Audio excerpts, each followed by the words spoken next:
सतनाम जोहार सत श्री अकाल वाहेगुरु जी का खालसा वाहेगुरु जी की फतेह। भाई साहब, मानवता चैनल देख रहे सभी दर्शकों का बहुत बहुत अभिनंदन है, स्वागत है। मैं हूं जगदीश सिंह सतनामी। आज के इस खास चर्चा में भाई साहब मानवता पर जुड़े हमारे सभी मेहमानों का मैं स्वागत करता हूं। हमारे साथ आसाम से मदन जांगड़े साहब जुड़ गए हैं, उनका हम धन्यवाद करते हैं हमारे इस जूम मीटिंग पर जुड़ने के लिए। डॉक्टर जितेंद्र जांगड़े साहब जुड़ गए हैं, उनका भी स्वागत करता हूं मैं। जयंती खुटे जी जुड़ गए हैं रायपुर से, उनका भी स्वागत करता हूं। रेखा कौशिक जी जुड़ गए हैं भिलाई से, उनका भी हम स्वागत करते हैं। और आज के इस परिचर्चा को शुरू करने से पहले मैं आज का विषय भी बताना चाहूंगा कि हम लोग छत्तीसगढ़ के महान संत परम पूज्य बाबा गुरु घासीदास जी के उनके दिव्य 7 संदेशों को लेकर हम लगातार एपिसोड चला रहे हैं। और इस परिचर्चा पर पिछले हफ्ते हम लोगों ने मांस भक्षण और मदिरा सेवन पर निषेध को लेकर हम लोगों ने चर्चा किया था। और आज की इस परिचर्चा पर हमारा जो विषय है वो मूर्ति पूजा का निषेध और उसको जड़ बाबा गुरु घासीदास जी ने माना है। उनके जो संदेश है उस संदेश में ये भी एक प्रमुख संदेश है। और इसी परिचर्चा पर आज हम लोग 45 मिनट चर्चा करेंगे और बारी बारी से हमारे मेहमानों से इस पर हम उनके विचार भी जानना चाहेंगे। हमारे देश और दुनिया में इस चैनल के माध्यम से सुन रहे देख रहे हमारे दर्शकों के लिए। तो आज की इस परिचर्चा को शुरू करने से पहले मैं शुरू करना चाहूंगा मदन जांगड़े साहब के पास जाना चाहूंगा। मदन जांगड़े साहब जो कि वहां पे मनोहर दास निशिंग साहब जो एक महान कवि हैं, हमारे छत्तीसगढ़ के धरोहर हैं। और उस धरती में मिनी माता का भी जन्म हुआ था और वहां पे काफी बुद्धिजीवी लोग, ज्ञानी लोग पैदा हुए हैं आसाम में, ऐसा मैं कह सकता हूँ। तो मैं मदन जांगड़े जी के पास जाना चाहूंगा आज की इस प्रथम चर्चा पर उनके वक्तव्य के लिए।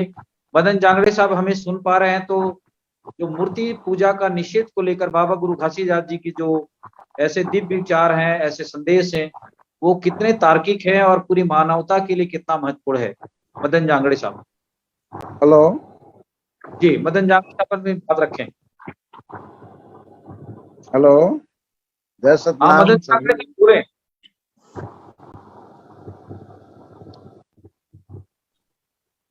मदन जांगड़े साहब, हमारी आवाज अब तक पहुंच रही है?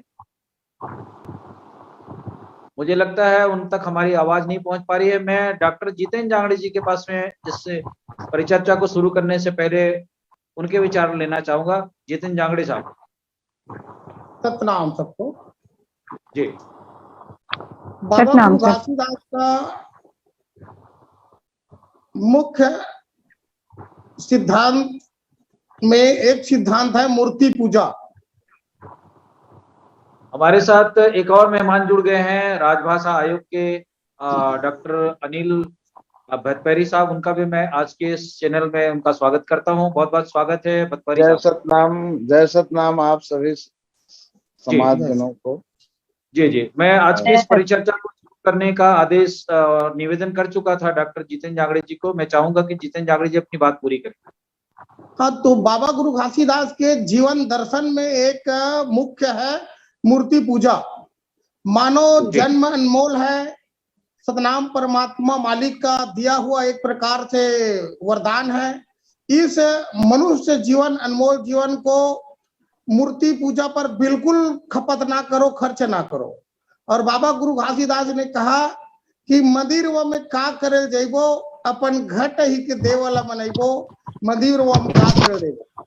मूर्ति पूजा में अगर आप धन, वस्त्र, रुपए, पैसा, समय को आप खर्च करते हो, उसको आप बिल्कुल बंद कर दो, क्योंकि मूर्ति पूजा में व्यर्थ है।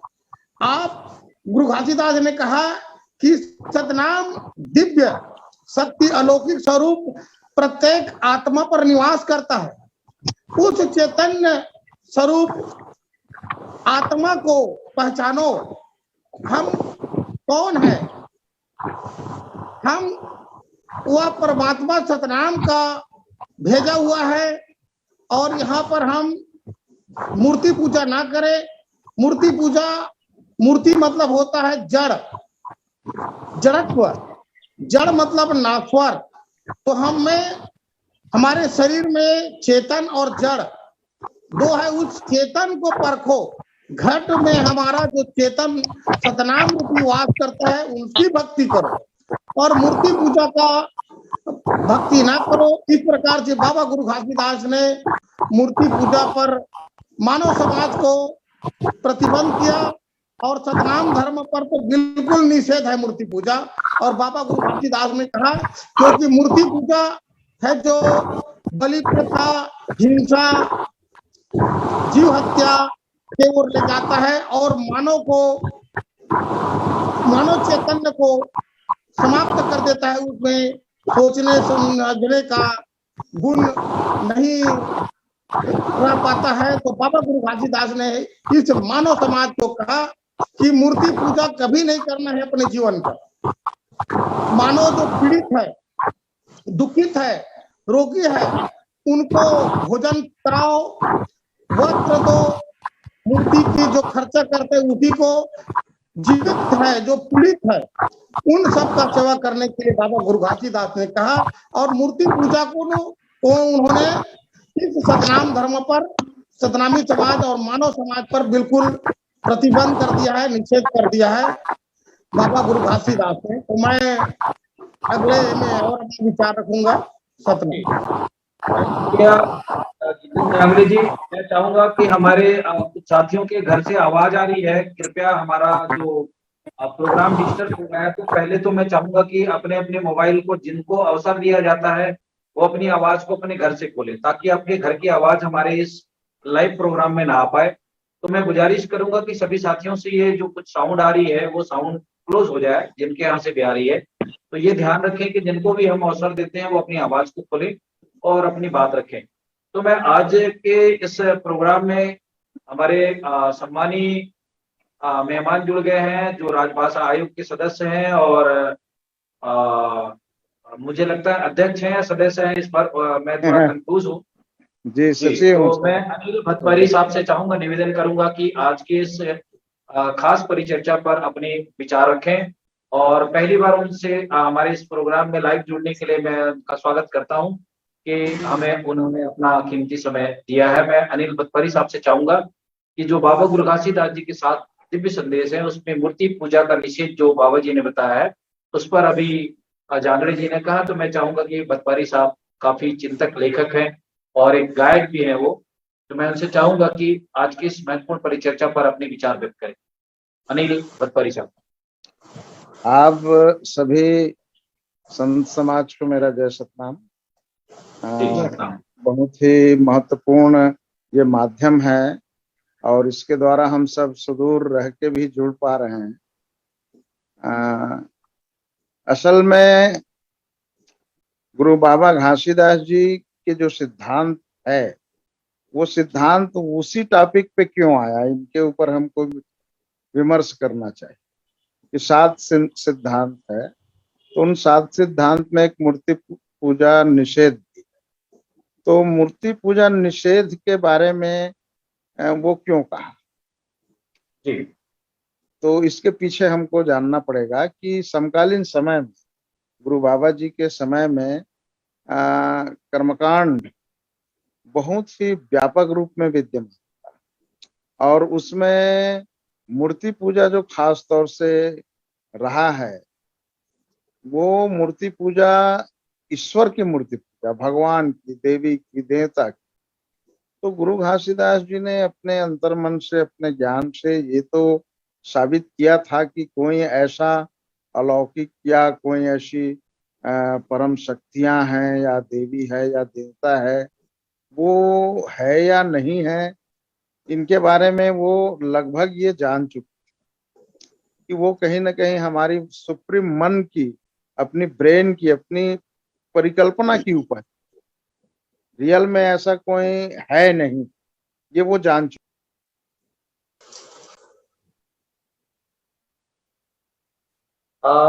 डॉक्टर अनिल भतवारी साहब, आपकी आवाज म्यूट हो गई है, मोबाइल में ठीक करें आवाज को। भतवारी साहब।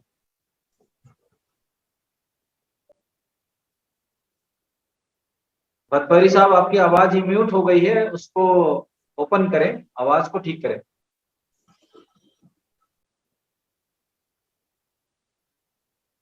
भतपरी साहब, हमारी आवाज अब तक पहुंच रही है तो आप अपनी आवाज को म्यूट करें, लॉक हो गया है जी। हाँ, तो एक इमरजेंसी फोन आ गया था आदरणीय, तो जी वो यहाँ उठाना पड़ा विभाग के अधिकारी का। तो मेरा कोई बात कहने का ये था कि गुरु घासीदास बाबा जी ने ये तो लगभग उनके कॉन्सेप्ट क्लियर हो चुके थे कि मिथकी या अलौकिक शक्तियां जिसको हम देवी देवता या तमाम रूप से जानते हैं वो दरअसल नहीं। अब जब चीज नहीं है तो उनकी मूर्तियां जो बनी है, चित्र जो बने हैं, वो परिकल्पनाओं से बने हैं। किसी कलाकारों ने, किसी मूर्तिकार ने, किसी शिल्पकार ने उनको बना दिया है। अब वो बना दिया है तो जनता धड़ल्ले से पूजा पाठ कर रहे हैं उसमें। यहाँ नारियल, नींबू, संतरे जो चढ़ा रहे हैं तो चढ़ा ही रहे हैं। यहाँ तक कि निरीह पशु को, पक्षियों को और मनुष्य तक का नरबली हुआ करती थी। तो ये तमाम तरह की विकृतियां थी। छत्तीसगढ़ में 4 शक्तिपीठ है। 4 शक्तिपीठ में 4 देवियां हैं और उन चारों देवियों में नर बलि हुआ करते थे। पशु बलि तो अभी भी होता है 2-3 जगहों पे। तो ये जैसे गुरु घासीदास जी ने जो तीर्थ यात्रा किया, तो तीर्थ यात्रा किया उसमें जगन्नाथपुरी से जब वो वापस आए तो चंद्रहासिनी नाम की एक देवी है। उस देवी के जगह उन्होंने साक्षात अपने आंखों से बलि प्रथा होते हुए देखा कि उस अनगढ़ से मूर्ति के सामने 4 दांत के पाड़ा को बलि दिया जा रहा था राजा के द्वारा, सामंतों के द्वारा। तो वो देखा और उसकी जो करुणा जागृत हुई उसके अंदर, रात भर बेचैन रहे, महानदी के तट पे टहलते रहे वो, और बेचैनी हालत में वो फिर उसके अंदर एक सतनाम का धूम सवार होकर के वो साधना के लिए चले गए कि कोई अलौकिक ईश्वरी कोई ऐसा शक्ति नहीं, बल्कि अलौकिक ईश्वरी शक्ति के कारण ये दुनिया भर का कर्मकांड फैला है और इसमें निरीह जनता पीसी जा रही है। केवल एक समुदाय, एक जनता के लिए नहीं, पूरी मानवता उसमें पीस रहे हैं। और चंद लोग जो हैं अपनी अज्ञानता के कारण लोगों को बेवकूफ बना के राज कर रहे हैं। ये कॉन्सेप्ट था बाबा जी के ऊपर, और इसलिए मनुष्य की पीड़ा, उसके दुख और ये अंधविश्वास और पाखंड के विरुद्ध उन्होंने एक सतनाम जागरण चलाया। तो और उनका देखिए उनका काम कि गुरु बाबा घासीदास जी ने जितनी भी रावटियां की, जितने भी जीवन काल में उन्होंने यात्राएं की, वो इन्हीं शक्तिपीठों में गया। चंद्रहासिनी के बाद वो सीधा सीधा दंतेवाड़ा जाता है, दंतेश्वरी, और उसके बाद में सीधा सीधा बमलेश्वरी बमलाई में आता है, फिर महामाई में आता है। और उस है कि हम 4 शक्तिपीठ में चंद्रसेनी, उसके बाद में दंतेश्वरी, पूर्व में है चंद्रसेनी, पश्चिम में है दंतेश्वरी, उत्तर में है आपका महामाया और दक्षिण में दंतेश्वरी। ये चारों शक्तिपीठ में हो गया और जा करके उन बलि प्रथाओं को रोकने का प्रयास किया। ये उन्होंने साबित किया इसके द्वारा कि कोई ऐसी मूर्तियां या कोई ऐसा प्रतीक, ऐसा बलि ले नहीं सकते। और किसी चीज को चढ़ाने से, उनकी पूजा पाठ कर देने से कोई मन की बातें या हमें उनकी आशीर्वाद और कृपा मिल जाए, ऐसा भी नहीं था।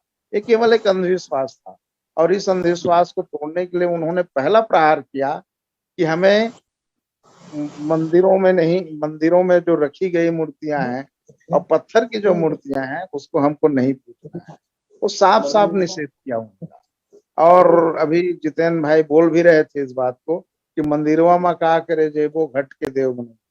तो अपने घट के अंदर जो विराजमान सार तत्व है, सत्य तत्व है, वो देव स्वरूप है। हम उसका हम उसी की ही आराधना करें। अपने अंदर अपरिमित शक्ति है, आत्म शक्ति है, उन आत्म शक्ति को जागृत करें और अपनी शक्ति को हम डाइवर्ट ना करें मंदिरों में जाके मूर्ति पूजा करके, उसमें बलि चढ़ा के, नैवेद्य चढ़ा के, पान फूल नारियल धूप चढ़ा के हम ऐसा कर्मकांड ना करें। ये उनकी शिक्षा थी और ये बड़ा क्रांतिकारी शिक्षा रहा है समकालीन समय में। शायद ही किसी संत ने डायरेक्ट सीधा सीधा बात किया हो कि मंदिरवा में का करे जेबो। अच्छा, मंदिरवा में का करे जेबो जो बात कही है उन्होंने जगन्नाथपुरी के मंदिर के ठीक सामने खड़ा होकर किया है। जब लोगों ने जी। उनको पूछा तब उन्होंने कहा कि मंदिरवा, वो उंगली दिखाते हुए कहता है कि मंदिरवा माँ का, ये मंदिर इतना बड़ा भारी है, जहाँ हजारों पंडे हैं जो लूट रहे हैं लोगों को, हम यहाँ जाके क्या करेंगे। लेकिन जब हमारे साहित्य और हमारे उनके हिंदू लेखकों ने, सवर्ण लेखकों ने सीधा सीधा घोषित कर दिया कि घासीदास बाबा जगन्नाथ में आके ऐसा बोल रहा है, तो इससे अच्छा भैया कि इनको जगन्नाथ ही मत पहुंचाओ, सारंगगढ़ से वापस करा देते हैं लोग। और हम सब लोग यही मान लेते हैं कि घासीदास बाबा जगन्नाथ तक गए नहीं, सारंगगढ़ से वापस आ गए। जबकि दो अमृतवाणी वो जगन्नाथ में कहे, एक मंदिरवा में का करे जे वो ये वाला कहा, और दूसरा वो कहा कि समुद्र के पार खड़ा होके बोला उन लोगों को कि मनखे ए पार के हो या वो पार के हो। ये पार वो पार के मतलब तरिया पार, नंदिया पार, नरवा पार नहीं है, वो सीधा सीधा समुद्र के इस पार और उस पार है। वो अपने लोगों को पूछा होगा ये समुद्र है, उसके उस पार क्या है, तो लोगों ने कहा कि उसके पार उस देश है। ये देखो बड़े बड़े उसमें लोग नौका से आते हैं, जाते हैं, बड़े बड़े जहाज चलते हैं, ये अंग्रेज बहादुर लोग वहीं 7 समंदर पार आए हैं। तो देश के पार भी कोई देश है, ये समुद्र के उस पार भी कोई देश है, और इस पार भी एक देश है जहां हम लोग रहते हैं। तो उधर भी मनुष्य हैं, हम उधर भी हैं, हम करिया हैं, वो गोरिया है। तो मनुष्य चाहे समुद्र के ये पार के हो कि समुद्र के वो पार के हो, कि करिया हो कि गोरिया हो, मनुष्य मनुष्य एक है। ये दो अमृतवाणी जगन्नाथ के समुद्र तट पे बाबा जी ने कहा है। ये साबित करता है कि वो, और एक महान संत, एक प्रज्ञावान संत आधे रास्ते से वापस कैसे आए, और जब तक उनको तथ्य पता नहीं है तो अपनी यात्रा कैसे कैंसिल करेगा। तो वो केवल मंदिर की प्रतिष्ठा को बचाए रखने के लिए, केवल मूर्ति की प्रतिष्ठा को बचाए रखने के लिए सवर्ण लोगों ने ये बातें कह दी, या पंडे पुजारियों ने ये कह दी कि घासीदास बाबा तो सारंगगढ़ से वापस आ गए, और हम सब लोग उन्मत्त हो गए, उनकी बातों को मान लिए कि सारंगगढ़ से वापस आ गए। अब हम तो सारंगगढ़ में ज्ञान भूमि बना दिए, जबकि सारंगगढ़ में क्या ज्ञान मिलेगा उसको, है क्या, एक छोटा सा कस्बा, एक कस्बा में क्या ज्ञान मिलेगा उसको। तो ऐसी तरह की बातें हैं यहाँ पे। और ये मूर्ति पूजा की जो बात कही है वो केवल प्रतिकार से कहा कि ईश्वर जो है या ईश्वर तत्व जो है किसी पत्थरों में कैद नहीं, किसी काष्ठ की प्रतिमा में कैद नहीं, और वो हमारे घट के अंदर है, हमारे परस्पर व्यवहार से है, सत्य आचरण में वो निहित है। और इसलिए हमको सत्य की उपासना करना चाहिए, सत्याचरण करना चाहिए, और परस्पर लोगों में प्रेम और सौहार्द रखना चाहिए। यही हमारी पूजा है। और इसमें कोई मंदिर, कोई चढ़ावा, कोई भेंट, कोई बलि, इसकी जरूरत नहीं है। ये बात स्थापित करने के लिए अपने 7 प्रिंसिपल में एक प्रिंसिपल इसको रखा, एक मैं प्रमुख उद्देश्य ये रखा। और लगभग सारे संतों ने यही कही, बुद्ध से लेकर के वर्तमान में अब तक जो भी प्रज्ञावान संत आते हैं वो मूर्ति और प्रतीकों के प्रखर विरोधी, क्योंकि ये हम उलझा के रख देता है, ये हम वो तत्व से जोड़ नहीं पाता जिससे हम जुड़ते हैं। और इसके बीच में वो उनके श्रृंगार करने वाले पलते हैं, उनको सजाने वाले, झाड़ू बुहारने वाले, अगरबत्ती घुमाने वाले। अब देखिए भाई, हिंदुइज्म में ही देखो, अगर मूर्ति पूजा वहां है तो भगवान और भक्त के बीच में तीसरा आदमी क्यों, वो साफ साफ दिखाई देता है। और लोग इसको समझने लगे हैं। अब सत्य की बातें जो है वो धीरे धीरे लोगों को समझ में आती है। अब बहुत सारे लोग इस चीजों को जानने लगे। लेकिन भट्टपारी साहब, हम आपसे और भी चर्चा करेंगे, आप हमारे साथ बने रहें। काफी लोग जुड़ चुके हैं, मैं उनसे भी थोड़ी थोड़ी प्रतिक्रिया ले लेता हूँ। और आज के प्रमुख वक्ता के रूप में हम आपके ही विचार सुनना चाहेंगे, क्योंकि आप राजभाषा के अध्यक्ष हैं और आपको काफी ज्ञान है। और आपकी हम कविता और गीत संगीत भी सुनेंगे आज के इस कार्यक्रम के माध्यम से। तो मैं आपको थोड़ा रोकना चाहूंगा, मैं क्षमा चाहता हूँ, क्योंकि हमारे और भी लोग, जी जरूर भाई जी, आप हमारे साथ बने। मैं आसाम से मदन जांगड़े साहब, जो मनोहर दास ऋषि रिश्तेदार भी हैं, एक महान कवि थे मनोहर दास ऋषि साहब, तो आसाम से जुड़ गए हैं। जांगड़े साहब अभी अनिल भट्टपारी साहब जो राजभाषा आयोग के अध्यक्ष हैं, उनको आप सुन रहे थे। सचिव हूँ सर, सचिव हूँ, अध्यक्ष। जी जी, क्षमा चाहता हूँ मैं। तो मैं जांगड़े साहब से चाहूंगा कि वो हमें सुन पा रहे हैं तो अपनी आवाज को खोलें और दो मेहमानों ने अपनी बातें विस्तार से रखी है आज की इस महत्वपूर्ण परिचर्चा पर। तो मैं जांगड़े साहब भी काफी अनुभवी हैं, वो भी एक लेखक के रूप में जाने जाते हैं, कविता भी लिखते हैं। तो मैं जांगड़े साहब से चाहूंगा, मदन जांगड़े साहब से, कि आसाम की धरती से आप अपनी विचार व्यक्त करें आज की इस महत्वपूर्ण परिचर्चा में। मदन जांगड़े साहब सुन पा रहे हैं? मदन जांगड़े जी अपनी आवाज को खोलें। मदन जांगड़े साहब अपनी आवाज नहीं आ रही है। मदन जांगड़े साहब आवाज नहीं आ रही है। मुश्किल है, क्योंकि उनके बच्चे उनके मोबाइल को ऑपरेट करते हैं, बेचारे को थोड़ा सा हाँ हाँ बोलने में। हाँ, बुजुर्ग मदन है, जांगड़े साहब, बुजुर्ग है, नया तकनीक के बारे में। मैं रेखा जी से चाहूंगा, रेखा कौशिक जी भिलाई से हमारे साथ जुड़ी हैं। रेखा जी अच्छा, भी अपने अनिल मतपरी साहब को सुना है। मैं चाहूंगा कि इस बाबत आज के इस महत्वपूर्ण विचार पर आप अपने विचार व्यक्त करें। जी, बाबा जी के संदर्भ में 2 लाइन। क्षमा दया करुणा के सागर, तप ज्ञान निज सार है। सत हृदय में वास हो, मानव मन में आस हो। सदगुरु के चरणों में सदा शीस नमन हो, सदा शीस नमन है। जी, बाबा गुरु घासीदास जी ने मानव सेवा को सर्वश्रेष्ठ बताया है, हृदय की पवित्रता का संदेश दिया एवं बाहरी दिखावा और आडंबर का विरोध किया। उन्होंने कर्म को प्रधान माना है और प्रत्येक जीवित प्राणी। मेरी आवाज आ रही है? जी जी मदन जांगड़े साहब, अभी आप रेखा कौशिक जी की बात पूरी होने दें, फिर बात करिएगा। जी, हाँ। उन्होंने कर्म को प्रधान माना है एवं प्रत्येक जीवित प्राणी में परमात्मा का वास बताया है। और बाबा जी का मानना था कि ईश्वर निराकार है, उनका कोई रंग रूप और आकार नहीं है। परमात्मा सर्वव्यापी है, वही सर्वशक्तिमान है। इसलिए बाबा गुरु घासीदास जी ने सत्य की मार्ग पर चलने और सत्य कर्म करने की प्रेरणा दी है। और बाबा जी ने धार्मिक संकीर्णता और पाखंड के घोर विरोधी थे। इसी संदर्भ में उन्होंने मूर्ति पूजा का विरोध किया। जी, बहुत शुक्रिया रेखा कौशिक जी, शुक्रिया, आप हमारे साथ बने रहे। हम आपके पास फिर से लौटेंगे। मदन जांगड़े साहब की आवाज हमारे पास पहुंच रही है, तो मुझे लगता है कि मदन जांगड़े साहब अपनी आवाज को खोल लिए हैं और आसाम की धरती से हमारे साथ जुड़े हैं। उनका स्वागत करता हूं मैं, और उनसे चाहूंगा कि आज की इस महत्वपूर्ण विषय पर अपनी विचार व्यक्त करें। मदन जांगड़े साहब। जी, सभी संतों को मैं मन वंदना करता हूँ, सभी प्रज्ञावान पुरुष को, और हमारी माता भी आई हुई हैं, उन्हें भी मैं जय सतनाम करता हूँ। मेरी आवाज सुन रहे हो? बिल्कुल, बोले, आपकी आवाज आ रही है। जी,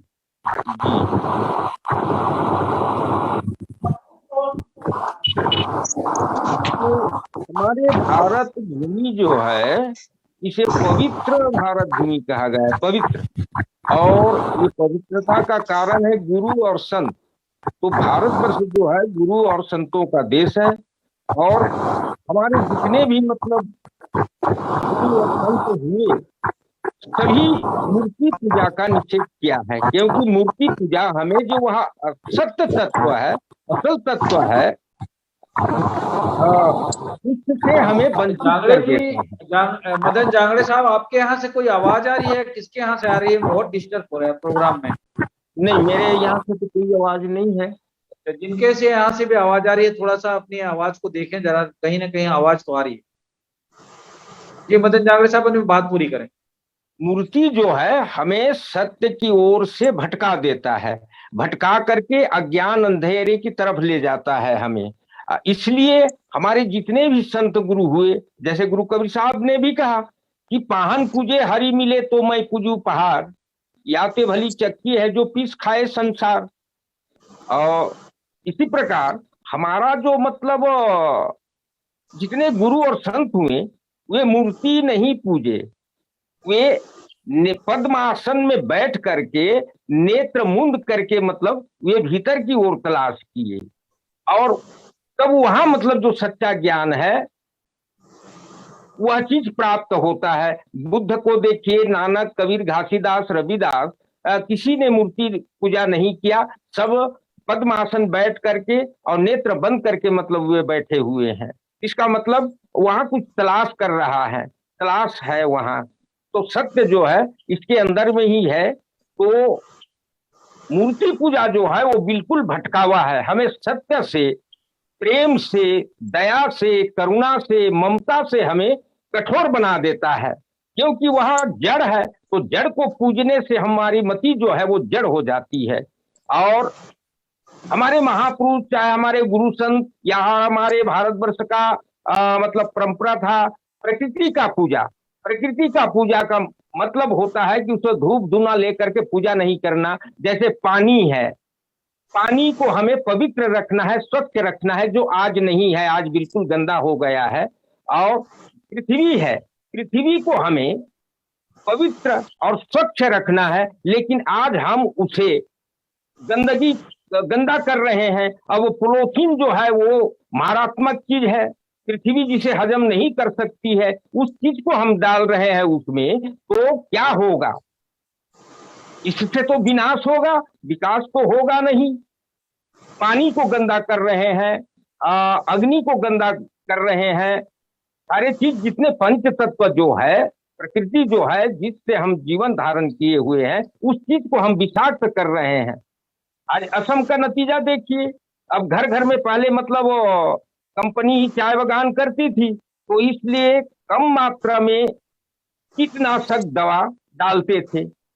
अब प्रत्येक किसानों को भी अलाउ कर दिया कि भाई किसान भी चाय बगान की खेती कर सकते हैं। तो आज पैसा के लोभ में अधिक मात्रा में कीटनाशक दवा का प्रयोग कर रहे हैं। इसलिए अब असम में बहुत भयानक रोग, कैंसर रोग का मतलब ज्यादा जोरों से आविष्कार हो गया है। तो ये क्या है? तो ये हम प्रकृति को नष्ट कर रहे हैं, और इधर दुनिया भर के 33 कोटि देवी देवता को पूज रहे हैं, और जो देवी जो हमें जीवन देता है प्रकृति, उसे हम विनाश कर रहे हैं। तो मूर्ति पूजा तो यही है।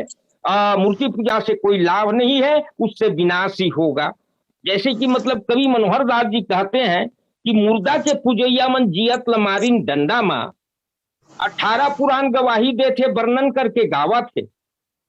कच्छप रूप धर के भगवान धरती के भार उठावा थे, बरहा रूप ला वही धरी सौ धरती ला उबारी से, जियत रूप ला मार के खाइन मूर्ति उकर पुजाई से, मछली बन के बेद उबारी रोई ला रांधीन हंडा मा, मुर्दा के पूजैया मन जियत ला मारिन डंडा मा।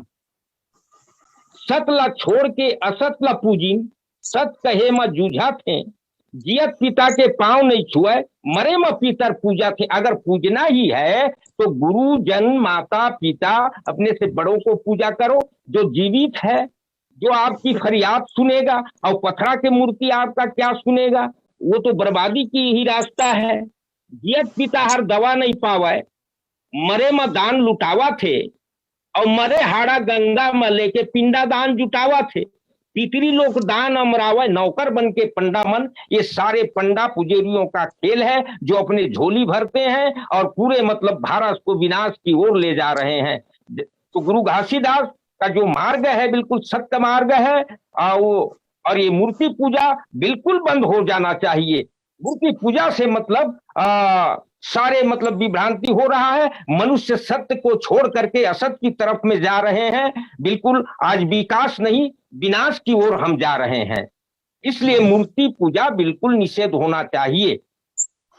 जी बहुत शुक्रिया मदन जांगड़े जी, अनमोल वाणी है। जी बहुत शुक्रिया मदन जांगड़े जी। आपने कविता के माध्यम से एक मनोहर दास जी की जो सच्ची कड़वी बातें जो उन्होंने लिखी है, उसको आपने हमारे प्रोग्राम के माध्यम से देश दुनिया तक पहुंचाने की कोशिश किया। बहुत शुक्रिया, हमारे साथ बने रहे। हमारे साथ संतोष साहू साहब जुड़ गए हैं। संतोष साहू जी हमें सुन पा रहे हैं? तो मैं चाहूंगा कि बाबा गुरु घासीदास जी ने जो आज जो मूर्ति पूजा का निषेध किया है, उस पर आज की महत्वपूर्ण विषय पर बातें हो रही है। तो मैं चाहूंगा कि आप भी इस पर अपना तार्किक विचार रखें। संतोष साहू साहब स्क्रीन पे आ जाए। संतोष साहू साहब हमें सुन पा रहे हैं? हेलो संतोष साहू जी, सुन पा रहे हैं हमें? अपनी आवाज को खोले और स्क्रीन पे आए। मुझे लगता है संतोष साहू जी तक हमारी आवाज नहीं पहुंच पा रही है। मैं जयंती खोटे से चाहूंगा कि जयंती खोटे आज की इस परिचर्चा पर अपने विचार रखें। जी धन्यवाद जगदीश सर। वॉइस ऑफ मानवता चैनल के सभी दर्शकों को मेरा नमस्कार, सतनाम। सर, आज तो इतने सारे बुद्धिजीवी लोग हमारे साथ जुड़े हुए हैं, इन सब की बातें सुन के काफी ज्ञान मिला। और हमारे जो परम पूज्य गुरु घासीदास बाबा जी ने जो संदेश दिया है, सभी ने बहुत अच्छे तरीके से बताया और सभी ने बहुत अच्छे से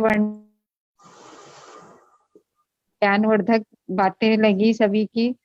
और सर, मेरा खुद का भी ये मानना है कि जो ना हमें सुन सकते हैं ना हमें देख सकते हैं, हम उनके सामने अगर तो ये तो बिल्कुल गलत है। एक्चुअल में मतलब मुझे ऐसा लगता है जो चीजें हमें दिख रही हैं, जो प्रकृति है, जो नेचर ने हमें दिया है, जो जैसे पंचतंत्र की जो बात अभी इन्होंने कही, जांगड़े साहब ने कही कि जो जिससे हमारा मतलब पूरा ब्रह्मांड बना हुआ है, तो उसकी पूजा हमको बिल्कुल करनी चाहिए, क्योंकि उसी ने हमें बनाया है, वही हमें चला रहा है। तो उनकी पूजा करनी चाहिए, न कि पत्थरों की पूजा करनी चाहिए। और असली पूजा तो वो है सर कि आप अपना मन साफ रखें, मतलब सच्चाई के रास्ते पर चले, एक दूसरे का सहयोग करें, एक दूसरे की मदद करें। और ये भी जो बात अभी साहब ने बताई कि जीते जी लोगों को पूछते नहीं है, लोगों को पूछते नहीं है, और मरने के बाद फिर क्या पीटर मनाते हैं, पिंड दान करते हैं। तो ये सारी चीजें सर दिखावा क्यों? अगर आप उनके रहते हुए उनकी पूजा नहीं कर सकते, उनकी देखभाल नहीं कर सकते, उनका प्यार आशीर्वाद नहीं ले सकते, तो उनके जाने के बाद में फिर ये जो दिखावा, ये पाखंड जो किया जाता है, ये सब चीज बिल्कुल बंद होनी चाहिए। तो एक मैं बहुत ज्यादा नहीं बोलना चाहती, अभी बहुत सारे और बुद्धिजीवी लोग हैं, एक से एक बातें करेंगे, तो बहुत मैं शुक्रिया इसी के साथ अपनी वाणी को विराम विचार देना रखने के चाहूंगी। लिए। लेकिन मैं एक और थोड़ी सी टिप्पणी लेना चाहूंगा, क्योंकि जिस ढंग से आज हमारे पढ़े लिखे बुद्धिजीवी परिवारों के अंदर में हम देखते हैं, तो जांगड़े साहब ने कहा कि ये जो पाखंड और आडंबर है वो हमारे हम अपने समाज के अंदर में जो कुरीतियां आ गई है, इसको हम कैसे दूर कर सकते हैं, क्योंकि 33 करोड़ देवी देवताओं को ढोने का काम हमारे लोग ही कर रहे हैं। अधिकांश लोगों के घरों में विभिन्न प्रकार के देवी देवता पूजे जाते हैं। हम खुद कई अपने परिवारों, अपने समाज के परिवारों के घरों में देखते हैं कि ज्यादातर मतलब हिंदू देवी देवताओं का पूजा देखने से हम लोग को मिलता है। इस बाबत में जांगड़े साहब ने भी मुझे कहा कि जितने भी आसाम में हमारे सतनामी समाज के जो भाई लोग हैं, वो अधिकांश हिंदुत्व की ओर जा रहे हैं, देवी देवताओं के ऊपर में चले जा रहे हैं, युवा पीढ़ी जा रहे हैं। तो बाबा गुरु घासीदास जी ने इतना बड़ा संदेश मानवता को दिया, सिर्फ सतनामी को नहीं दिया। तो आखिर हमारा समाज दिग्भ्रमित क्यों हो रहा है, क्यों ऐसी आडंबर और पाखंडवाद की ओर जा रहा है, ये भी एक सवाल है। आने वाला समय पे हम इस पर भी परिचर्चा करेंगे। तो मैं दोबारा फिर से अनिल भतपारी साहब के पास में लौटना चाहूंगा। काफी उनको इस बात की अनुभव है। भतपारी साहब हमारे साथ फिर से जुड़े आप, और मैं चाहूंगा कि आप एक बाबा जी के निर्गुण भजन को लेकर पंथी गीत और भजन भी आप गाते रहते हैं, सोशल मीडिया के माध्यम से हमारे तक पहुंचाते रहते हैं। तो मैं चाहूंगा कि इस विषय पर आप थोड़ी और विस्तार से, हमारे तमाम जो लोग हैं वो बोले हैं, लेकिन मैं आपसे ज्यादा समय लेकर थोड़ी विस्तार से आपके पंथी गीत मंगल भजन के साथ में भी मैं चाहूंगा कि हमारे दर्शकों को गुनगुना करके कुछ गीत गजल पंथी की विचारों को हमारे तक पहुंचाने की कोशिश करें, और इसका लाभ हम हमारे दर्शक ले सकेंगे। मैं चाहूंगा कि आप अपनी कैमरा को तिरछा कर लें आप खड़े रख कैमरा खड़ा रखें कि इच्छा करें? ये आ तो गया है ना, सही सही दिखाई नहीं, दे रहा है। जी अब आपका जो मोबाइल है वो फ्लैट करें उसको। जी अभी ठीक है, ओके जी। एक मिनट, चलो। आ, बात बहुत ही गंभीरता पूर्वक और एक ऐसे मुद्दे पे किए कर रहे हैं हम सब लोग कि एक तरफ देखें कि मूर्ति पूजा निषेध की बातें हमारे संतों गुरुओं ने की, और दूसरी तरफ एक बड़े बड़े धर्म जो है, एक का छोड़ दें हम अगर इस्लाम का, तो बाकी और शेष बड़े धर्म हैं जैसे हिंदू या आपके ईसाई, है ना। तो इन इन धर्मों में, ये जो देश के और बड़े धर्म हैं, बौद्ध धर्म है जैसे, तो इन विश्व के बड़े जो धर्म हैं, उन धर्मों में प्रायः मूर्ति पूजा का विधान, और इतने सारे लोगों की आस्था है इसके ऊपर और बड़ी शिद्दत से मूर्ति पूजा कर रहे हैं, चाहे ईसाई वाले देश हो या बौद्ध कंट्रीज हो या हिंदुइज्म को मानने वाले लोग। और भारत की जनसंख्या तो इतना है कि कई देशों के बराबर इनकी संख्या है। तो मूर्ति पूजा में इतनी आस्था क्यों है लोग, और क्या ऐसी बात है कि ये जरा सी इन बात को जो सुदूर जंगल के रहने वाला गिरौदपुरी के गांव में जन्मा आदमी वो समझ जाता है, लेकिन बड़े बड़े डिग्रीधारी, बड़े बड़े राजा महाराजा सामंत, ये लोग उनको समझ नहीं पा रहे हैं, क्या कारण।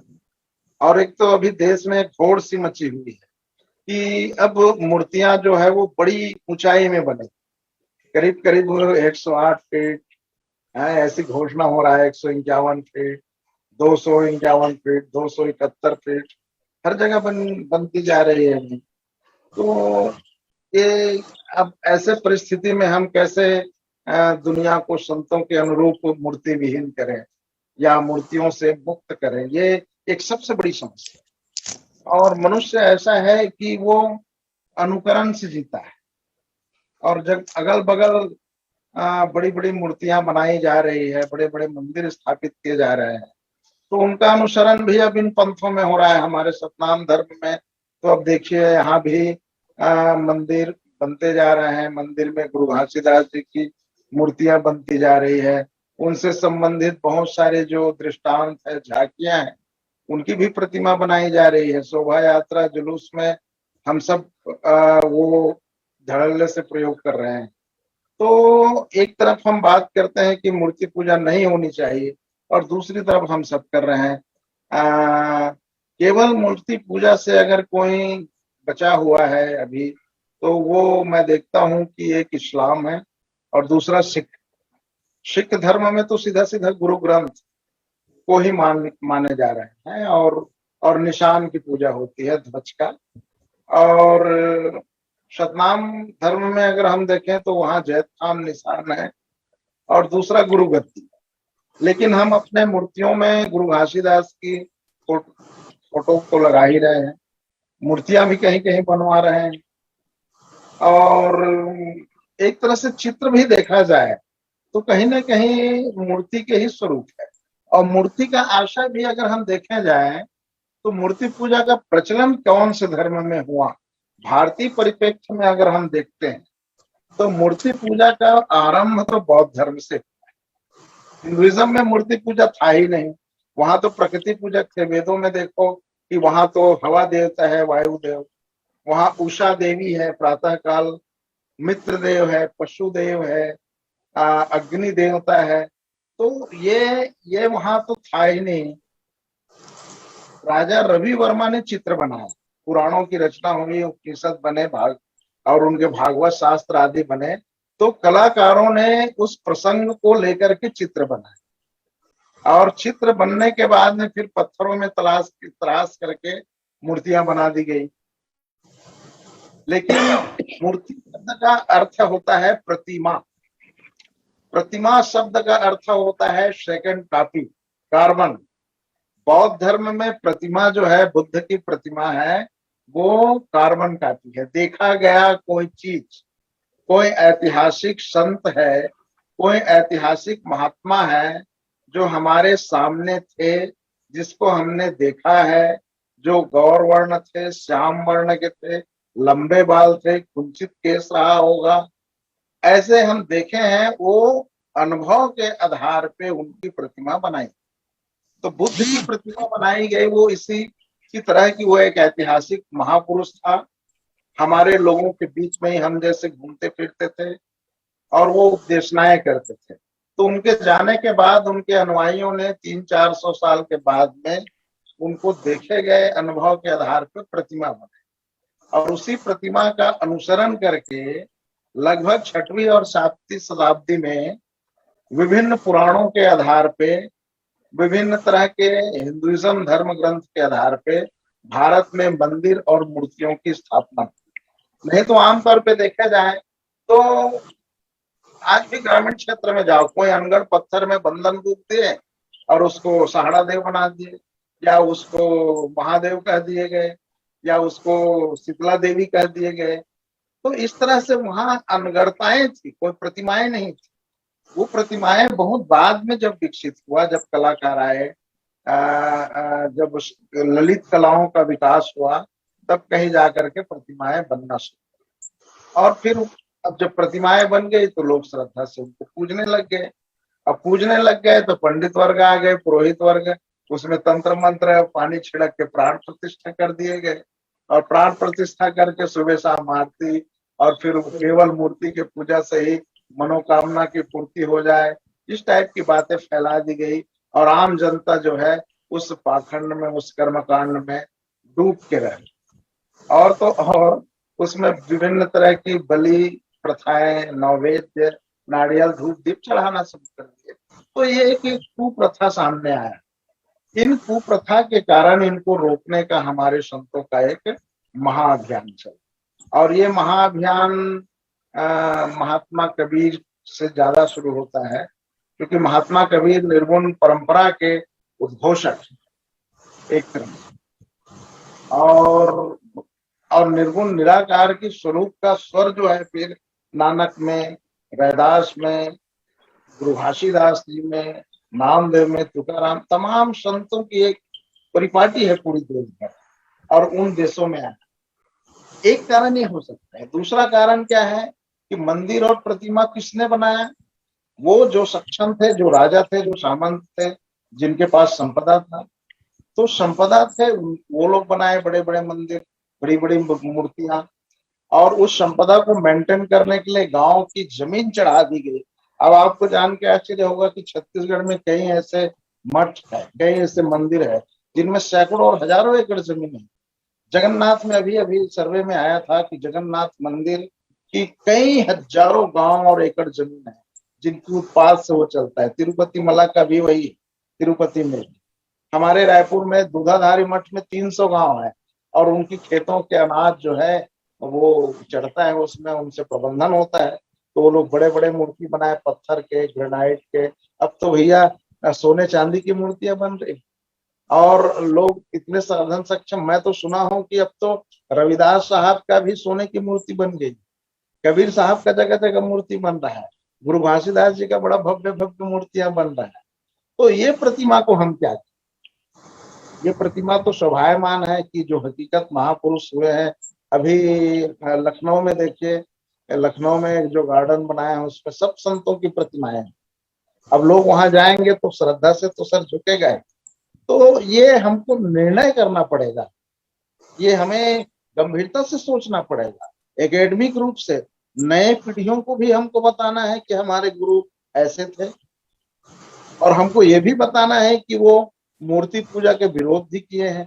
तो वो जो बहुत बारीक विभेद है, उस विभेद को हमको समझाना पड़ेगा कि प्रतिमा है, कार्बन कॉपी है, संत ऐसे दिखते थे, गुरु घासीदास जी का स्वरूप ऐसा है, कबीर साहब इस तरह से नजर आते थे, वो ऐसे कपड़े पहनते, और महात्मा बुद्ध जो है वो ऐसे भ्रमण करते थे, ऐसे मुद्रा में ध्यान साधना करते थे। कभी कभी मेरे को ऐसा लगता है कि बुद्ध विहार की जो बुद्ध प्रतिमा है वो पूजा के लिए नहीं बनाया गया, बल्कि उसकी मुद्रा को देख करके योग के अभ्यास के लिए बनाया है। जो बौद्ध विहारों में प्रतिमा दिखती है तो उनके सामने अनुसरण करके अपने आप को साधने के लिए बनाया। और उनके नकल से ही बाद में हिंदू धर्म की या बड़ी बड़ी मंदिर बनी और उसमें मूर्तियां रखे गए, और इस तरह से ये परंपराएं पूरी देश में, पूरी दुनिया में फैली। अब आप देखो ईसाइयों में, देखो पूरी वर्ल्ड में उनकी अब बड़े बड़े वहां गिरजाघर है, गिरजाघर में मरियम की मूर्तियां मिलेंगे, यीशु मसीह को बालक के रूप में रखे और सलीब में टंगे हुए ईसा मसीह दिखता है, और वो देख करके उसमें श्रद्धा से कैंडल जगाते हैं, प्रेयर गाए जाते हैं, हाँ उसमें फूल चढ़ाए जाते हैं।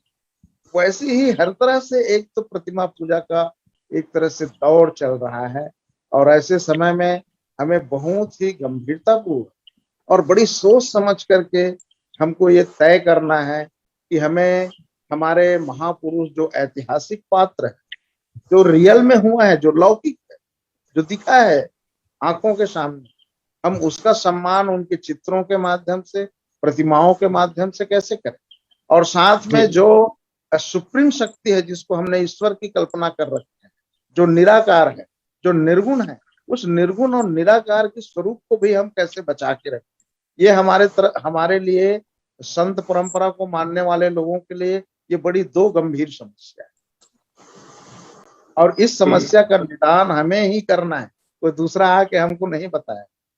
तो अब जैसे हम ही लोग, जैसे मेरी एक किताब है, मैं गुरु घासीदास जी के ऊपर पीएचडी हूँ, और मैंने अपनी थीसिस का बुक निकाला, और बुक को आज इंटरनेशनल स्तर में लॉन्च भी कर दिया हूँ। घर बैठे अमेज़न से वो कहीं देश के किसी भी देश से मंगा सकते हैं।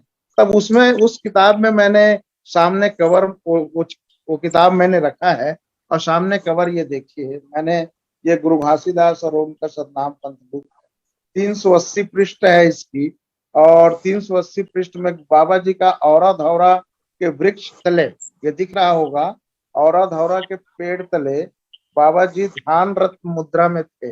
ये चित्र जो है मैं बचपन से देखते आ रहा हूँ, मेरे घर में ये तब से है जब मैं चौथी पांचवी पढ़ता था। अब मैं उसको तब से देखते आ रहा हूँ, आज मेरी 52 साल की उम्र है, तकरीबन मैं 42 साल से 10 साल की उम्र से देखते आ रहा हूँ। तो वो फ्रेम, वो छवि मेरे दिल दिमाग में बसी। ऐसी ही लोगों की छवि जो है वो दिल दिमाग में बस गया रहता है। अब उसको हम कैसे खारिज करें, या उनको सम्मान भी कैसे करें और उनको डिस्ट्रॉय कैसे करें, ये हमको अब समझ में आना चाहिए।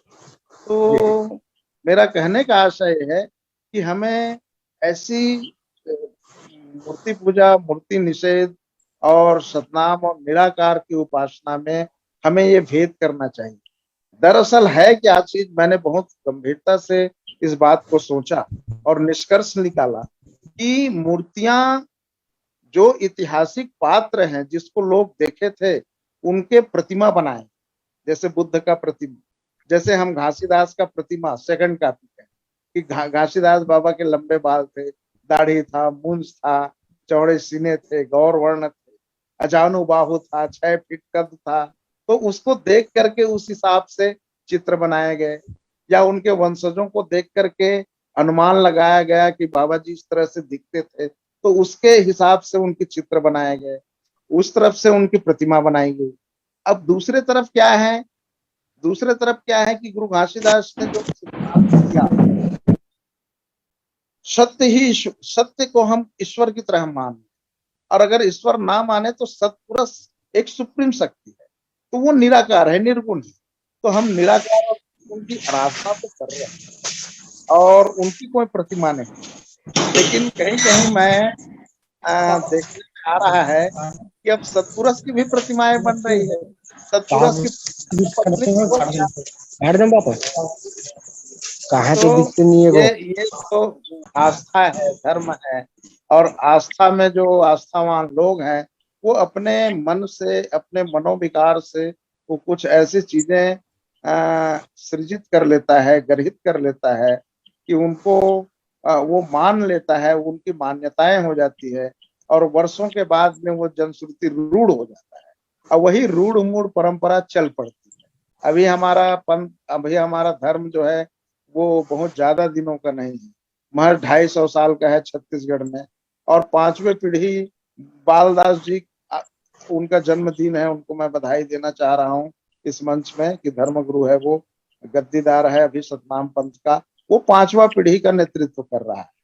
तो बहुत ज्यादा नहीं बीता है सतनाम पंथ की स्थापना, और अब देखें तो महज 200-250 साल की है। और उस समय उनको देखे गए कई लोग हैं और उनके देखे गए रूप के अनुसार उनकी छवि बनाई गई है। तो वो छवि तो हमारे अंतः मन में और लोगों के मन में बसा हुआ जी तो वो महात्मा है, वो मुक्तिदाता, कोई ईश्वर नहीं, वो गुरु है, मुक्ति के मार्ग को बताने वाला है। तो बुद्ध भी वैसी था ना, वो मुक्तिदाता नहीं है, मार्ग दिखाने वाला था।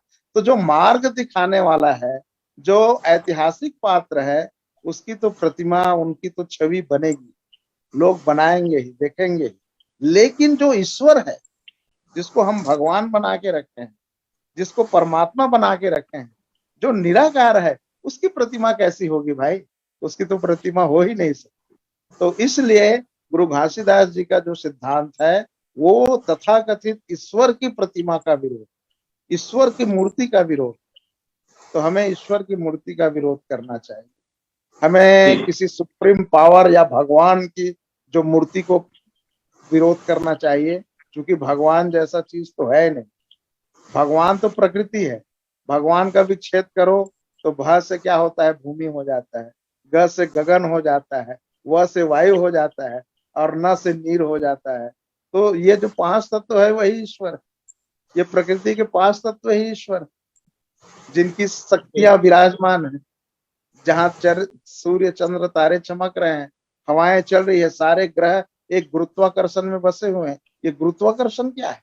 गुरुत्वाकर्षण ही गुरु धन आकर्षण, गुरुत्व आकर्षण, गुरु के आकर्षण, सब एक आकर्षण में बंधे हुए है ना। और इसी तत्व को हम अगर सुप्रीम शक्ति माने, अगर देखिए, अगर हम धर्म बनाते हैं और पंथ और रिलीजन की बात करते हैं, तो कहीं ना कहीं सुप्रीम शक्ति को मानना पड़ेगा। और ये क्या चीज है कि आप धर्म मत मानो, पंथ मत मानो, रिलीजन मत मानो, और बिल्कुल लोकायत हो जाओ, नास्तिक हो जाओ। और नास्तिक हो जाओ तो न मंदिर की जरूरत, न पृथ्वी की जरूरत, न पूजा की जरूरत, न प्रतिमा की जरूरत। तो नास्तिक बनना स्वीकार है कि धार्मिक बनना स्वीकार है? अगर हम धार्मिक बनते हैं तो कहीं ना कहीं हमको सिंगाल लेना पड़ेगा, चाहे जैत खान के सिंगाल ले, या गुरु घासीदास के दाढ़ी मूछ वाला रूप कर ले, या औरत हौरा के पेड़ में बिठा दे उनको, या उनको उपदेश करते हुए बता दें, या अभय मुद्रा में आशीर्वाद करते हुए बता दें। स्वाभाविक है, बाबा जी 90 साल 94 साल के व्यक्ति थे। अब जब कोई आदमी पैर छुआ होगा तो हाथ तो उठा ही होगा ना। तो अभय मुद्रा में उन्होंने आशीर्वाद दिया, तो उस छवि को बना दी। तो कहने का अर्थ ये है कि इतिहास की जो पात्र है, उसकी प्रतिमा, उनकी सेकंड कॉपी बनेगी, उनका प्रतिछाया बनेगा। जैसे मैं इतिहास का, मैं आदमी हूँ, मेरा फोटो खींच सकते हैं आप, या मेरी तरह स्केच बना सकते हैं, मेरा रेखा चित्र बन जाएगा, क्योंकि हूं मैं।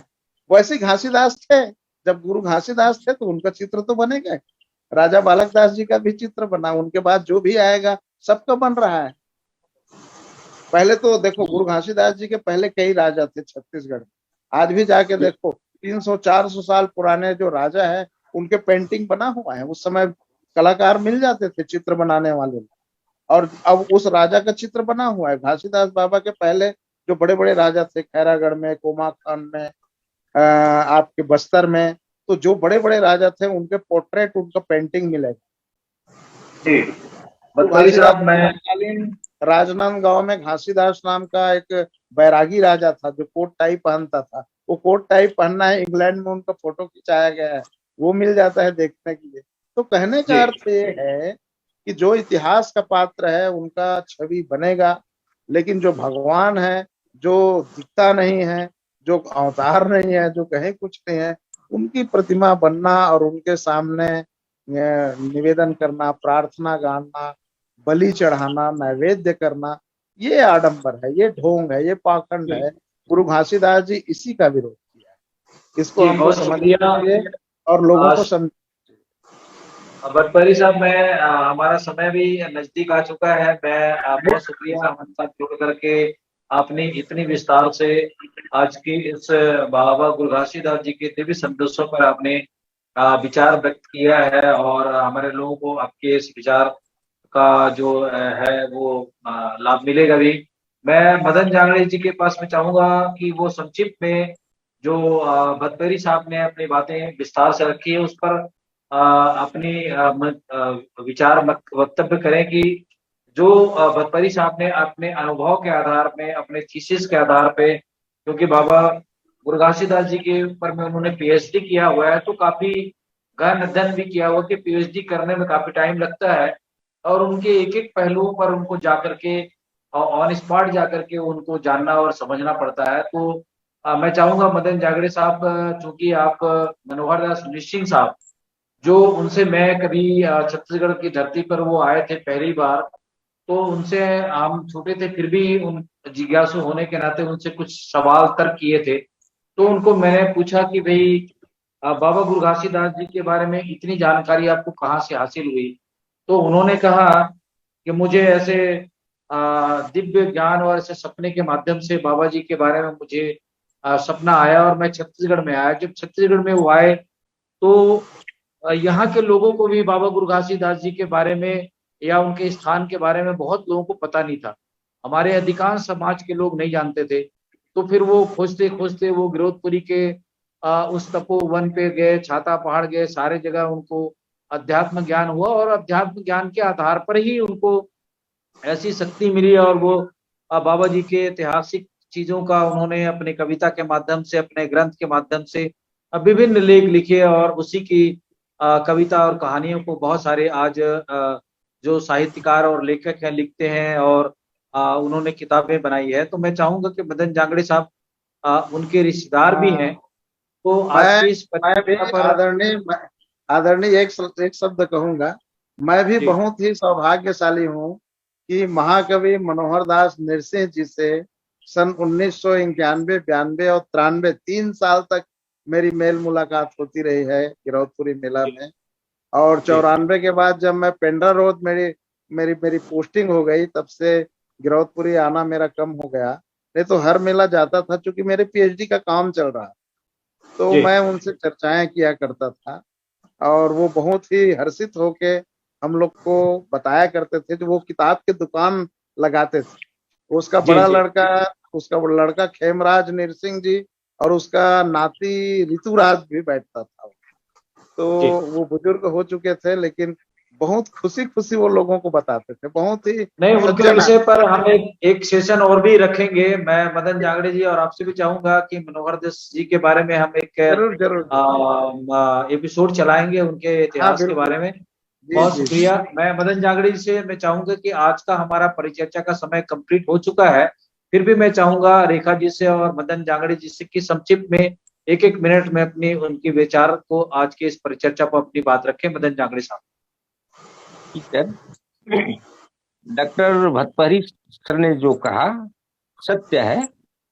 मूर्ति तो बनेगा ही, लेकिन वही है कि डॉक्टर की पूजा करने से तो बीमारी नहीं कम होगा। डॉक्टर ने जो दवा दी है उसको हम खाएंगे, हाँ, तो बीमारी मतलब हम बीमार से मुक्त हो सकते हैं। ठीक उसी प्रकार है महान पुरुषों के, चाहे अपने उस प्रकार के गुरु का मूर्ति हम केवल परिचय के लिए कि हाँ ऐसे हमारे गुरु थे, लेकिन ये नहीं कि हम उस पर पान फूल नरियर वगैरह ले करके मतलब उसी पर हम मतलब ये हो जाए, वो नहीं। हमें तो तलाश करना है कि गुरु ने किस मुद्रा पर बैठा है, उस मुद्रा हम अपनाएं और वो चीज हम तलाश करें और उनके मूर्ति में हम ना जाएं।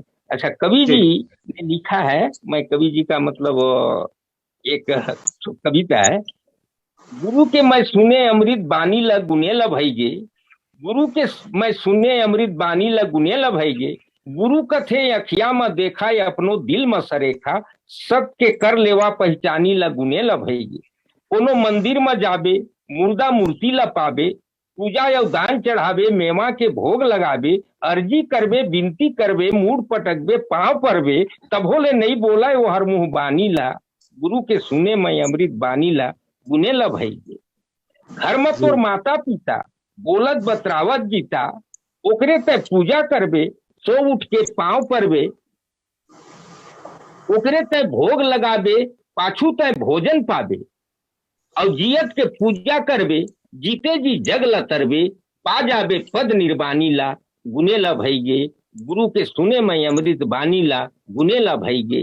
तय तो बन गे सतनामी, कहाँ पाए देवता धामी, सत्य तय खंभा गाड़े, और देवी देवता के सब ल छाड़े। सत्य तय खंभा गाड़े, देवी देवता सब ल छाड़े, फिर काबर पूजे पथरा, बन के अज्ञानी अंधरा, सुन ले मनोहर के सतबानी ला, गुरु के सुने मैं अमृत बानी ला, गुने ला भाई। तो अगर पूजा ही करना है तो ये पूजा करें, हम माता पिता की पूजा करें, गुरुजनों को पूजा करें, लेकिन मूर्ति पूजा ने हमें इस चीज से विरक्त कर दिया, इस चीज से हमें रोक लगा दिया। इसलिए मूर्ति ना पूज करके और उस महान व्यक्ति के प्रति तो श्रद्धा ऐसे ही होगा, हमारा श्रद्धा भक्ति तो होगा ही, लेकिन ये नहीं कि हम मूर्ति में ही खो जाएं और अपने असल तत्व को और गुरुओं ने जो हमें बताया उनकी वाणी को वो हम भूल जाएं। आज वही हो रहा है पूरे देश में, चाहे पूरे समाज में, कि गुरु और संतों की वाणी को हम भूल गए और हम गुरु की ही पूजा करने लग गए। ये गलत है। जी बहुत शुक्रिया मदन नागड़े साहब। आज की इस परिचर्चा पर मैं लास्ट कमेंट के रूप में रेखा कौशिक जी से चाहूंगा कि अंतिम प्रतिक्रिया के रूप में संक्षिप्त में आज की इस चर्चा पर सारांश में अपनी बात रखें। रेखा जी। जी जी, इस चैनल के माध्यम से सभी गुणीजनों को सुनने का अवसर प्राप्त हुआ। सभी ने विस्तृत जानकारी दिए मूर्ति पूजा के बारे में और गुरु घासीदास जी के बारे में। तो बाबा गुरु घासीदास जी प्रत्येक जीव के प्रति करुणा दया का भाव रखते थे। मंदिर में जाना और मूर्ति पूजा का विरोध करते थे। सबसे बड़ा मंदिर हमारा हृदय है, आत्मा है हमारा, परमात्मा हमारे अंदर ही विराजमान है और जो सर्वशक्तिमान है उसी की पूजा करने के, उसी को उपासना करने की सलाह दिए। क्योंकि जो धुनी रमा के बैठे थे छाता पहाड़ में, जिससे उसे आत्मज्ञान मिला, वो वही जन जन को बताए और प्रकाशित किए। दुनिया का सबसे बड़ा भगवान उन्होंने माता पिता को बताया और गुरुजनों को बताया। जो माता पिता हमें जन्म देता है, हमारा पालन पोषण करता है, आज हम यहाँ बैठे हैं जिस रूप में है, बात कह पा रहे हैं, तो हमारे माता पिता जी और हमारे गुरुजनों के आशीष आशीर्वाद, उसका नेक राह नेक सलाह की वजह से है। और गुरु घासीदास जी है, कबीरदास जी, गुरु नानक दास जी, ये सभी प्राणियों में दया करुणा की सीख ही दी है हमें। और जिस प्रकार हम जड़ को सींचते हैं तो पौधा पूरा हरा भरा हो जाता है, उसी प्रकार मन को स्ववश में करने की जरूरत है। मतलब आत्मा को पोषित करने की जरूरत है हमें, जिससे बाहर भटकने की जरूरत नहीं है। बाबा जी ने आत्मज्ञान आत्मचिंतन करके लोगों को, पूरे मानव समाज को यही संदेश दिए कि बाहर मत भटकिए, जो है हमारे अंतरात्मा में है, अंदर है, वही परमात्मा है, वही सत्य है और वही ईश्वर है। जी बहुत शुक्रिया रेखा कौशिक जी। मैं आज की इस परिचर्चा को समाप्त करने से पहले डॉक्टर अनिल पटवारी साहब का, जो एक काफी बुद्धिजीवी हैं, उनसे भी आग्रह करूंगा कि आने वाले समय पे हम बाबा जी के 42 वाणियों पर भी हम विस्तार से इस चैनल के माध्यम से अपनी चर्चा जारी रखेंगे। और जिस ढंग से मैं एक सिखों के जो 10 गुरु थे, गुरु नानक से लेकर के गुरु गोविंद सिंह साहब तक का, और जब गुरु गोविंद सिंह साहब ने जो अपने सिखों को, अपने शिष्यों को या मानवता को, उन्होंने जो खालसा पंथ की स्थापना की थी, जिसमें सभी जाति धर्म के लोगों को उन्होंने जोड़ करके उसमें खालसा पंथ की स्थापना की। और उसका एक अलग विचार था। उन्होंने, उनका भी जो अगर हम इतिहास देखें तो 4 गुरुओं के साथ, 3 गुरुओं के साथ में हमारा सतनामी समाज का इतिहास मिलता है। इसके ऊपर में जो अमेरिका में एक जसबीर भाटिया साहब हैं, उन्होंने अंग्रेजी में लिख करके ईमेल किया है मुझे। और जो छत्तीसगढ़ में संत गुरु घासीदास जी के अनुयायी हैं, उससे पहले जब हम सतनामी पंजाब नारनौल में थे, आज भी उत्तर भारत में जो सतनामी है, सत अवगत सतनाम निराकार, उस ईश्वर को मानते हैं और उसकी अरदास करते हैं। किसी भी मूर्ति पूजा को आप उत्तर भारत के सतनामियों के घरों में आप नहीं देखा जा सकता। उनके अंदर में एक चौकी होता है, उस चौकी के अंदर में सत अवगत सतनाम लिखते हैं। और छोटे बच्चे से लेकर के महिलाएं पुरुष सफेद कपड़ा पहन करके सिर में कपड़ा रखते हैं और उस सतनाम को मन में स्मरण करते हैं और सतनाम की बात करते हैं। क्योंकि मैं उनके साथ भंडारे में गया हूँ और उन लोगों को देखने समझने का मुझे बहुत नजदीक से अवसर मिला हुआ है और वहां पे गर्व से अपने आप को सतनामी कहते हैं। जाति उनकी अलग है, हो सकती है सामान्य वर्ग में आते हैं, वो उच्च जाति के कोटि में आते हैं, लेकिन सतनामी वो बताते हैं अपने आप को और गर्व से अपनी पहचान बताते हैं कि हम सात सतनामी है। तो इस पर हम आने वाले समय में फिर से चर्चा करेंगे और विषय को लेकर हरियाणा के और अलग अलग राज्यों के सतनामियों को भी हम बुलाने की कोशिश करेंगे और इस चैनल के माध्यम से जितने भी सतनाम के मानने वाले हो, चाहे वो कबीरदास हो, चाहे सिख समाज से हो, सिंधी समाज से हो, जितने भी सतनाम के मानने वाले हों, मूल सतनाम, तो इसमें विभिन्न जाति धर्म के लोग सतनाम को मानते हैं। इसका एक सम्मेलन भी हम लोग रायपुर में करने की तैयारी में लगे हुए हैं। तो मैं भट्टपारी साहब से चाहूंगा कि जितने भी विचारवान लोग हैं, बुद्धिजीवी लोग हैं, एक वेबिनार करेंगे, उसके बाद में हम एक इसको अमली जामा पहनाएंगे और आने वाला समय में फिर से इस एपिसोड को दोहराने की कोशिश करेंगे। और भट्टपारी साहब से भी हम चाहेंगे कि उनके पास काफी ज्ञान का खजाना है, हम उनसे पर्सनल एक दो बार हम और इंटरव्यू लेंगे और उनकी जो पंथी गीत और भजन लेकर भी हम आप लोगों तक पहुंचाने की कोशिश करेंगे। आज के इस परिचर्चा को मैं समाप्त करने से पहले अनिल भट्टपारी जी से चाहूंगा कि संक्षिप्त में कम शब्दों में आज की इस परिचर्चा पर अपने विचार व्यक्त करें। अनिल भट्टपारी साहब। आज मैं आप सब लोगों के बीच में पहली बार शामिल हुआ हूँ और बहुत ही गंभीर और अच्छी बातें हो भी रही है। आप लोगों के प्रति मेरी ये कृतज्ञता है और मैं धन्यवाद देना चाहूंगा कि आप लोग मुझे जोड़े और आप लोग जैसे अभी कहें कि खजाना है, तो खजाना जैसा कुछ चीज नहीं है। हम सब लोग सीख रहे हैं बाबा जी की वाणियों को, उनकी कही गई बातों को, वो कहाँ कहाँ यात्राएं की और कैसे उस विषम परिस्थिति में इतना बड़ा धर्म कहें तो वो उन्होंने खड़ा किया और हम सब उनके फॉलोअर अनुयायी हैं। तो उन बातों को हमको सीखना चाहिए, समझना चाहिए। अभी हम सब सीख समझ ही रहे हैं। निसंदेह आने वाला समय सत्य का ही होगा, आने वाला समय तर्क का होगा, आने वाला समय ज्ञान और विज्ञान का होगा। और ऐसे समय में जो मिथकी परंपराएं हैं, जो औलिकताएं हैं या धर्म कर्म के नाम से जो कर्मकांड है, वो निसंदेह धीरे धीरे उनका क्षरण। हमारी आने वाली पीढ़ी शिक्षित होगी तो वो उनको हम संतुष्ट कैसे करें? हम अपने धर्म को एक अलग रूप में रेखांकित कैसे करें, ये हमारे सामने सबसे बड़ा प्रश्न है। अभी अभी ये राजधानी रायपुर में सतनाम धर्म से संदर्भित बैठकें हुई है। वहाँ सतनाम धर्मशाला में ऐसा सूचना मिला है और उसमें बहुत गंभीरता से बात हुई है। उसके पहले और विभिन्न आयोजन हो भी रहे हैं, लेकिन धर्म के रूप में हम सतनाम को कैसे प्रतिष्ठित करें, ये हमारे लिए सबसे बड़ी चुनौती है। और भारतवर्ष में तो अलग अलग क्षेत्र में अलग अलग संतों ने सत्य की महिमा गाई और उनका अपना अपना संप्रदाय पंथ चल भी गया। सिख धर्म तो खालसा पंथ था, बाद में उनको सिख धर्म के रूप में परिवर्तित कर भी चुके।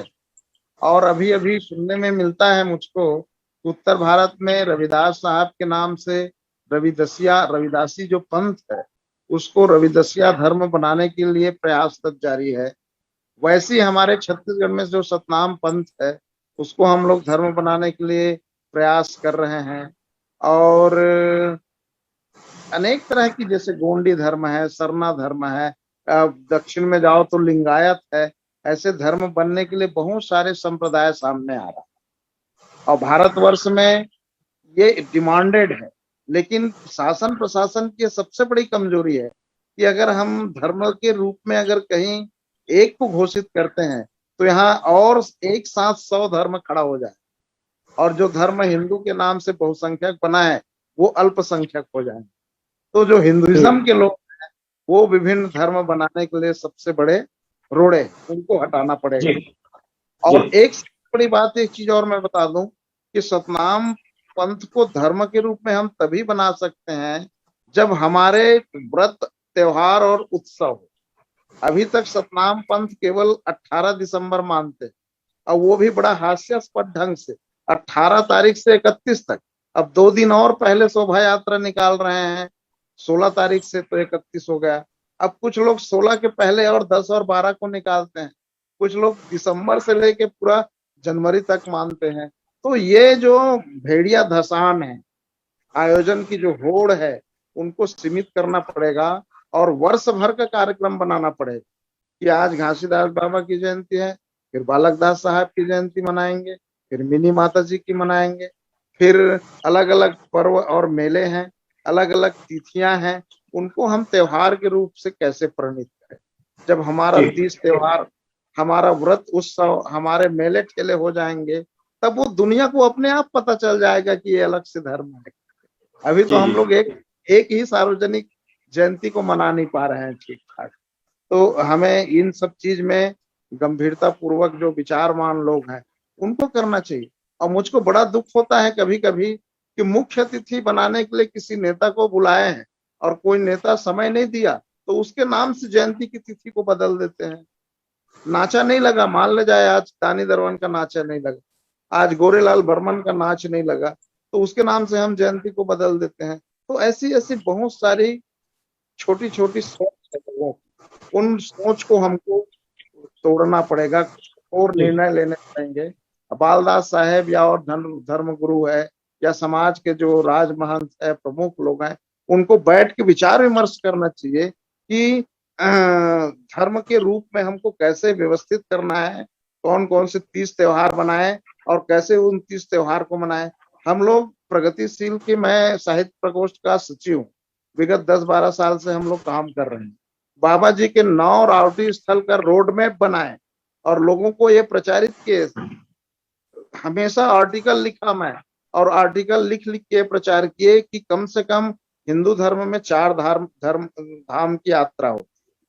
उसी तरह से मक्का मदीना मुसलमान जाते हैं, जेरूसलम की यात्रा, बैतलहम नगर की यात्रा ईसाई करते हैं, तो कम से कम सतनामी छत्तीसगढ़ के 9 स्थल का तो यात्रा करें, घर परिवार मिल करके, कि कोई जाए दल्हा पहाड़, कोई जाए भोरमदेव रावटी, कोई जाए दंतेवाड़ा रावटी, कोई चिरई पदर की यात्रा करे और एक कॉरिडोर बनाए कि 3 दिन 4 दिन का प्लानिंग करे, घर परिवार सदस्य साधु संत मंडली जाके घूमे। हम लोग सभी रावटी स्थल में गए, बहुत जगह सामुदायिक भवन है, बहुत जगह जैतखाम स्थापित हो गया है, गुरु गद्दी स्थापित हो गया है, उन जगह में जाए, देखे, परखे। हम आएंगे जाएंगे तो सांस्कृतिक जो विभेद है वो खत्म होगा, एकीकरण आएगा, एकता आएगी और हम आपस में मिल बैठ के बातचीत करेंगे तो लोगों को समझ में आएगा कि क्या क्या हो रहा है। और हम अपने डफली, अपनी राग अलग अलग बजा रहे हैं, कोई 12 डेरा में भजन गा रहा है, कोई भंडारपुरी में गा रहा है, कोई गिरौदपुरी में गा रहा है, और वो ये कह रहा है कि मैं गा रहा हूँ वही अच्छा है। तो ये मुगालते में जी रहे हैं।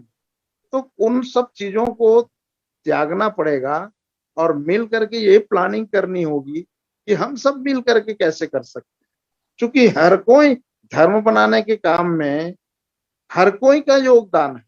एक धार्मिक आदमी, एक तार्किक आदमी, एक दार्शनिक आदमी, एक साधारण आदमी, समाज में अनेक तरह के बुद्धिजीवी लोग होते हैं, हर किसी का ब्रेन पावर अलग अलग।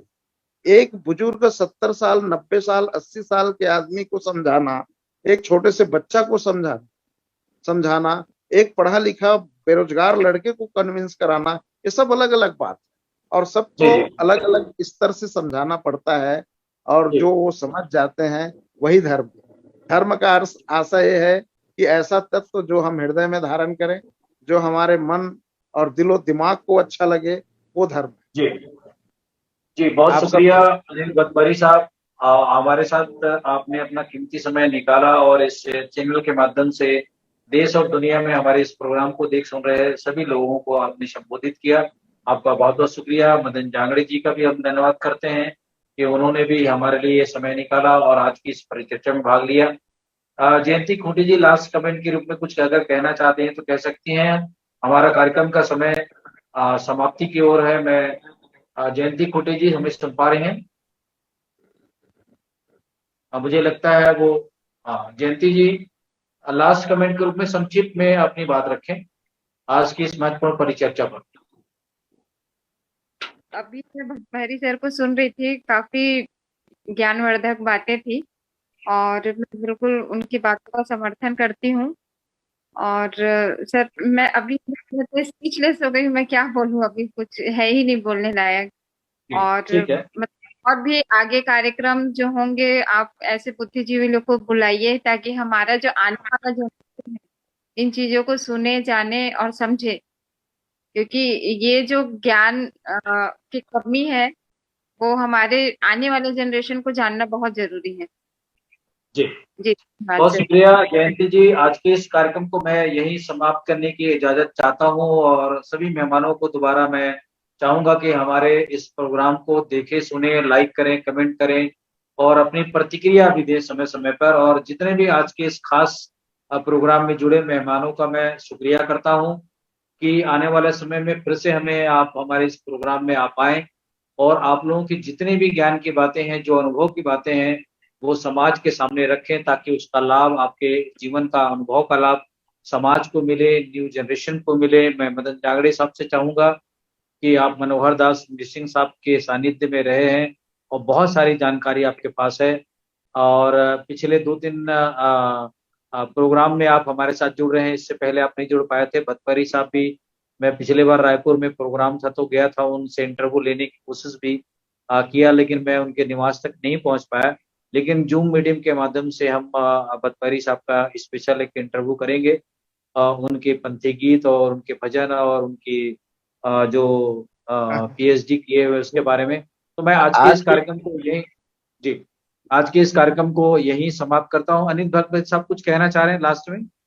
हाँ, आप कह रहे थे भजन सुनाना कह के, लेकिन बातचीत ऐसी चली कि भजन गौड़ हो गए, है ना? तो और कभी सुनाएंगे जरूर। आपके पास हम फिर से लौटेंगे आपके लिए। हम स्पेशल समय हम निर्धारित करेंगे, मेघराज जी से चाहेंगे अमेरिका से कि वो आपके लिए समय हमको फिर से दें।